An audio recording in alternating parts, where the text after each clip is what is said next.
নশ্বর কোনো কিছু অথবা যা টুকরো টুকরো করে ভাগ করা যায় এমন কিছু বোঝাতে আমরা ইংলিশে ডিসরপ্টিবল এই শব্দটি ব্যবহার করতে পারি। এটি একটি অ্যাডজেক্টিভ।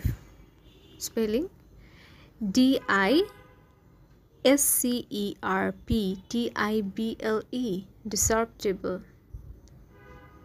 পালিশ করা চিত্রবিচিত্র মাটির বা চীনেমাটির পাত্রকে আমরা ইংলিশে ফায়ান্স বলতে পারি। ফায়ান্স এটি একটি নাউন।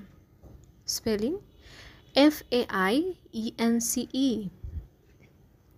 প্রতিকৃতি অথবা অবিকল প্রতিরূপ বোঝাতে ইংলিশে আমরা ফ্যাকসিমিলি এই শব্দটি ব্যবহার করতে পারি। এটিও একটি নাউন। Spelling FACSIMILE ফ্যাকসিমিলি। লাঠির ডগার উপর লোহার আংটা বা টুপি, এ ধরনের বস্তুকে ইংলিশে ফেরুল বলে। এটি একটি noun. Spelling FERRULE ফেরুল।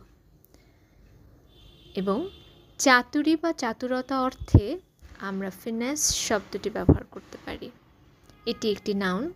Spelling FINESSE finesse.